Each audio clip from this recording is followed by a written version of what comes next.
If you liked the video, feel free to subscribe. It would really help the channel, and we have battle reports, boarding actions, and list videos every week. Thanks for watching. Thanks for stopping by. Adeptus Custodes Tips and Tricks Part 3. This is the last of the 3-part series for the Adeptus Custodes. We will start another one in the future, but for now we'll move on to some other factions and just some other videos for the Custodes.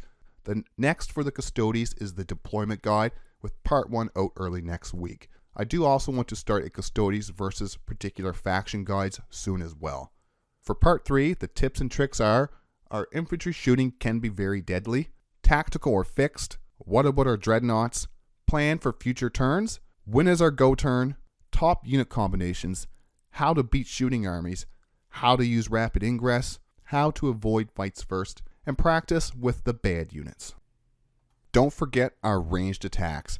Our infantry shooting can be really effective into the right targets. The average damage 2 from our infantry shooting is great into Space Marine profiles. Only AP 1 on most of our ranged attacks does hurt though. The Shield Host Detachment has an enhancement that Panopta specs for the Bear's unit's ranged attacks to ignore cover, so you can get a little extra punch with that unit in the Shield Host Detachment. Smaller toughness 4 with 2 wound enemy units are great targets for our shooting. Our 5-man Warden units will have 10 shots hitting on 2s with no rerolls. There's nothing special there, but Custodian Guard can be very deadly into those toughness 4 2-wound models. They have 2 abilities that has the potential to boost their range damage substantially. They have reroll the wound of 1, or if we're on an objective that we control, you can reroll the entire wound, and they have the ability you can shoot twice in the shooting phase once per game. You put Inquisitor Draxus in the Custodian Guard unit to become an anti-infantry nightmare. The Alaris are our best anti-horde shooting. 2 shots from the spears, and then D6 plus blast from their grenade launchers. We do not need to rely on melee to kill everything. Light infantry should be taken out by our ranged attacks. Don't underestimate the chaff clearing potential of our shooting, especially the Alaris. I played into an unending swarm list at a tournament. I had 5 Alaris in my list that won me that game. They killed so many Gaunts. So remember, don't forget the shooting, but make sure you shoot into the softer targets because you'll get a lot more bang for your buck that way. Tactical or fixed? This question does come up quite a bit for the Custodes.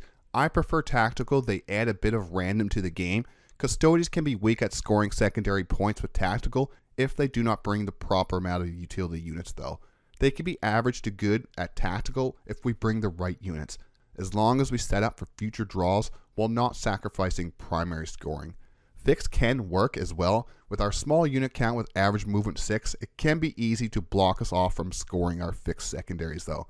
We do not want to telegraph what we're doing in our turns, even more so than we already do. I have tried fixed against the Sisters since there was a lot of characters and there were lots of vehicles, but the player was able to work around that because they knew exactly what it's going to do. And once again, you can use either or, just tactical seems to work better for the Custodes in my opinion. What about our Dreadnoughts? Our Dreadnoughts did go down in points cost in the October balance update. The Telemon got a small datasheet buff. If we equip 2 of the fist weapons now, we gain 2 extra attacks. The 3 Contemptor variants price point is not horrible, and if anything, they are cheap for a tough and deadly Dreadnought.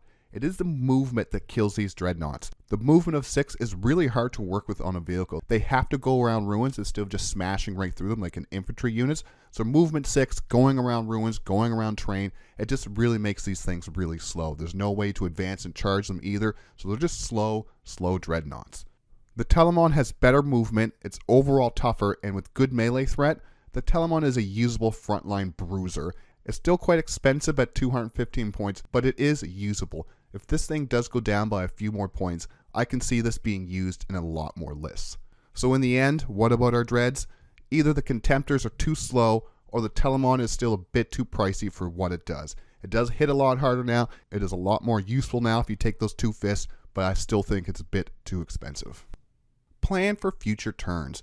When I deploy my army, I like to already have a plan for my first turn. Which objectives I'm going towards, and which secondaries am I primed to be able to achieve in turn 1. We do not want to get ourselves out of position or throw ourselves out in the open in turn 1 to get on objectives or do a secondary action. If we can get some easy secondary points, awesome. If not, it's not game over. Turn 2, we can be a bit more aggressive on starting to get points and moving on to objectives. Turn 2, we should start having a plan for any units in reserve such as Rapid Ingress or Deep Strike. Turn 3 or 4 will be my go turn. We also need to have a plan for after this big aggressive push. We should have a plan for when things go right in our go turn and when things go wrong. We do not have the units to play reactive. Does the opponent have units nearby to take the objectives back or counterattack to possibly wipe our units out? Maybe saving that Fort Fuel and Pain for the counterattack in turn 4 will make a difference between a win and a loss. So having things planned out so when you want to use this Fort Fuel and Pain with your Wardens is really important. Having our utility units alive for later turns will also really help. Having an assassin still on the board or some of our sisters still alive to run around and do some of these secondary actions, because by the end of the game we're going to have even less units, so having some chaff units to run around and do actions will really help. Turn 5 is making sure we score max points and stopping the opponent from scoring. Just remember, points over killing in the last turn. So it doesn't matter how much you kill in the last turn, it's points, points, points. When is our go turn? Our go turn is the turn we push from cover to either grab a bunch of objectives or hit the enemy hard in melee with multiple units. We need to commit to the go when we decide to do it. Having units staged and ready to allow us to push with multiple units is key. We do not have a lot of units. We need to hit hard and do lasting damage to the enemy army. Turn 2 is 90% of the time too early. We need to spend the first few turns killing chaff and setting up for big charges onto objectives or into big important enemy units. Turn 3 is a turn I like to turn up the pressure, but I have waited to turn 4 before, as long as we're scoring points in those first few rounds. We don't have a lot of units on the board, so when we push, we need to push with a lot of it. If we just push with a few units, 1 or 2 at a time, the enemy will focus fire those units and take them out. So we want to push at the same time, just so they can't steal all the objectives back or just shoot us all to death in the following turn. And we'll quickly go over some of the top unit combinations, just for anyone that's curious when they're building lists of any units they want to combine, if they're playing casual or competitive. Inquisitor Draxus with Custodian Guard. This is the best anti-infantry shooting we have access to. When combined, their dash sheets have so much synergy. This is an auto-include unit with most of my tournament list. Draxus has that anti-infantry 4 devastating wounds weapon that gets the abilities from the Custodian Guard, so they'll be able to re-roll the wound roll if we're on objective we control and shoot twice once per game, so this can be really deadly. Valerian with Custodian Wardens is a very hard unit to kill in melee. Valerian gives -1 to the AP of incoming melee attacks, combined with the Warden's 4-up Feel No Pain and the -1 to the wound roll if incoming attacks are higher than our Warden's toughness of 6. Valerian does have AP3 melee attacks, and it's one of the very few AP3 melee weapons that we have access to. Because, once again, Trajan somehow is only AP2. And another one I like here, I like this in Orc Champions, is a Shield Captain with a Pyrothite Spear and a Pyrothite Spear Custodian Guard. I like this unit combination and the Orc Champions Detachment.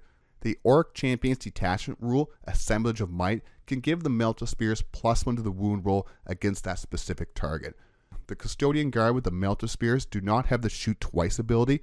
It has been replaced by a once per game lethal hit and ignore cover for the shooting phase. They do, however, have the Stand Vigil ability for re-roll the wound roll of 1 or the entire wound roll if on objective control. So I think you can really get some good damage with these things. You'll be re-rolling the wound roll if we're on objective, +1 to the wound roll if we're attacking the Assemblage of Might target. And then if we need to, we can give them lethal hits and ignore cover for that particular shooting phase. And with a few point cuts, I think this unit could work in other detachments as well. The Shield Captain does feel a bit pricey for 140 points. You could put a Blade Champion in here, but I like the Shield Captain just for 1 extra Melta Spear attack. So we'll have a total of 6, re-rolling the wound roll hopefully, and +1 to the wound roll. And this would give us a pretty deadly shooting unit. So those were just a few unit combinations that I enjoy. Draxus is near auto-include. You can put a Blade Champion instead of Valerian with the Wardens, but Draxus, you can't replace Draxus with anything else if you do want some anti-infantry devastating wounds shooting. How to beat shooting armies. Cover is our friend in these games. Staying out of line of sight until we're ready to commit is really important. If we have brought some shooting of our own, we want to keep them out of line of sight. We are a counter-shooting army when we do bring ranged anti-tank. Unless there's no anti-tank on the other side, then we can be a little more aggressive, but most of the time we're going to use our tanks, or any of the anti-tank we have, as a counter-shooting unit. Use our anti-tank to target the vehicles or units that will be a threat to our infantry. units with high amounts of shots with damage 3. Identify the units the opponent will be used for scoring. Target those first with our infantry units before moving on to other targets in the opponent's army. Have a plan for when we want to push onto the objectives or expose ourselves to a good amount of the ranged attacks. Use those first few turns taking out the enemy scoring units when able, as well as those shooting platforms that are Custodes infantry killers. I would rather use my tanks taking out those damage 3 weapons instead of targeting the actual anti-tank that might take out my Caladius. I want to take out those infantry killers first. Then it's a lot harder for the enemy to take out our units if they only have las cannons or something like that instead of blast weapons that are damage 3. Las cannons are a lot harder to kill Custodes than a whole bunch of damage 3 blast stuff. Shooting armies will have a lot of dangerous shooting units, but usually lower total OC per model, so it's a little easier for us to take objectives from them. Our go turn against a shooting list will be flooding those objectives or even their lines with our tough Custodes infantry. And with shooting armies, this needs to be a full commitment. If we just throw one unit out there, they will be focused fire to death. We want to hit the enemy hard while giving them too many options to kill in one turn. So we really want to hold on to our fort field of pain until our go turn, until we decide to push on to the objectives when we will be taking damage. Try not to have your spears sticking out of ruins or anything like that, where you will be get shot when you don't want to be shot. Take the time to measure up, look around, so we have that fort field of pain for when we really need it. The decision to full commit will be around turn 3 or turn 4. Steal all the primary. Make it hard for the enemy to take them back for the rest of the game. Primary, primary, primary. We won't be able to table a shooting army. We have to win on points. The better the player, the harder this will be, as they will be better at scoring with their shooting army. Guard is a good example. A weaker player won't be able to get as many points. They just won't know how to pilot their army to get as maximum points as possible. But the stronger the guard player is, it makes it a lot harder to get on these objectives because they know what guns to use on you. They know how to get on their big vehicles onto these objectives and make it hard for us. But our grab tanks really make a difference in these games. I love my infantry list, but right now, you pretty much need these tanks. It's sad. How to use Rapid Ingress. First, what is Rapid Ingress? It is a 1 CP stratagem. It's core, so it's available to all the factions. At the end of your opponent's movement phase, you can select a unit that is in reserves, and you can bring that unit on the battlefield as if it was the reinforcement step of your movement phase. So you can deep strike in if that unit does have deep strike, which is really good for the Custodes. There is a restriction. You can't do this on turn 1. You have to wait till turn 2, just like any other reserves. And this is one of my favorite stratagems in the game. This is really powerful stratagem for melee armies, especially these slow Custodes. It allows us with good positioning to make a really easy charge in our following turn. The Alaris Custodians love this stratagem since they're so slow. The way to use this stratagem is to either set up for a counterattack or possibly even make the opponent think twice about charging one of our units. It is also a great way to get our slow models up the table to steal objectives or get the drop on some high danger enemy units. The Venatari are a great unit for Rapid Ingress. They do have an ability on their data sheet to allow them to use this for free and multiple times per phase. So if you do have 2 Venatari and Deep Strike, you can bring these down the same turn for free. The movement of 10 allows us to drop these down out of line of sight and then move towards the target. They're very good at stealing objectives or hunting down specific targets. The 10-inch move with fly and infantry, you can smash through ruins, you can fly over enemy models. They're very quick. The Alaris can use it twice a game if we want. Put the Alaris in Deep Strike, Rapid Ingress this unit in turn 2 or turn 3, and then use Golden Light to put the Alaris back in reserves, only to Rapid Ingress again later in the game. This is such a great tool for us. Practice using this stratagem. Do not forget about it. And I did provide a few examples here, and I didn't write any scripts for these pictures. I'm just going off of what I see and what I did here. So here we have a 5-man Wardens with a Shield Captain, and we have 6 Exalted 8-bound they're going to charge in. We are going to try to use a 4 of Fuel of Pain, but they still could be in trouble. And for this, we'll say we have a 5-man Alaris Terminator and a 6-man Venatari. So we're going to bring down these Terminators pretty close to the Wardens. That way, if the Exalted 8-bound do make the charge and able to wipe out the Wardens, we have something to take them out in the following turn. Or even if we have enough CP, we can even heroically intervene these Terminators into these Exalted 8-bound. I've brought down the Venatari up here just for a little bit of extra threat.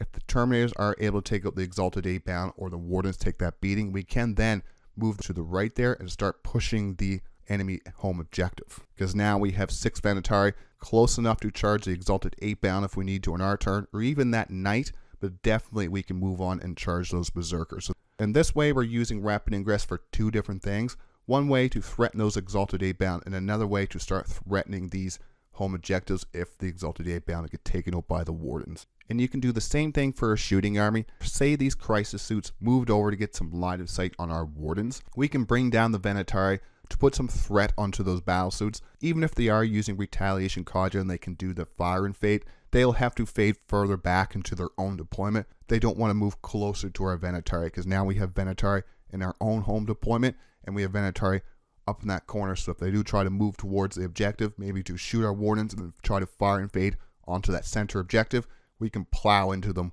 with 6 Venatari. And if not, we can even move over towards their home objective. So the Venatari are very quick. That movement of 10 with the Venatari really opens up a lot of different options.